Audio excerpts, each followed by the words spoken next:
अस्सलाम वालेकुम, आप देख रहे हैं बोल न्यूज़। मैं हूं मोनिस रजा और मैं हूं आपके साथ पलवशा महमूद। हेडलाइंस आपने मुलाहिजा की। बुलेटिन के आगाज़ में सबसे पहले खबर है कि पेट्रोल सस्ता करने में 2 हफ्ते लगाने वाली हुकूमत ने महंगा करने में 2 दिन नहीं लगाए।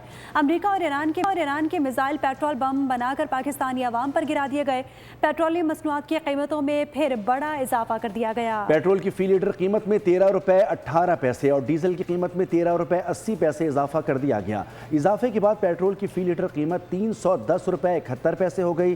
डीजल की फी लीटर कीमत 323 रुपये 30 पैसे मुकर्रर कर दी गई।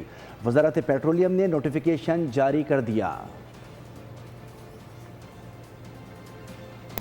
अवाम ने पेट्रोलियम मसनूआत की कीमतों में होशरुबा इजाफे को यकसर मुस्तरद कर दिया। शहरियों ने शदीद गम और गुस्से का इजहार करते हुए हुकूमत से पेट्रोल की कीमतें फौरी कम करने का मुतालबा किया है।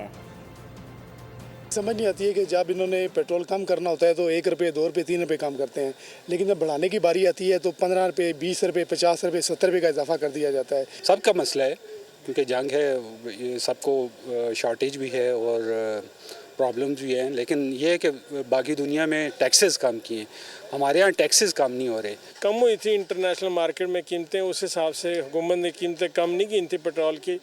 बढ़ाते वक्त ये फ़ौरन बढ़ा देते हैं। अभी तो सिर्फ झड़पें हुई हैं छोटी मोटी, तो इन्होंने पेट्रोल की कीमतें बढ़ा दी हैं। और अभी थोड़ा सा मसला हुआ है, वो थोड़ा सा दोबारा स्टार्ट हुए हैं, तो इन्होंने अभी एकदम से फिर 14 रुपये, मतलब कि 14 रुपये इनको कुछ नज़र नहीं आते कि आवाम के ऊपर कितना बोझ पड़ता है। सब्सक्राइब करें और बेल दबाएं ताकि कोई खबर रह न जाए।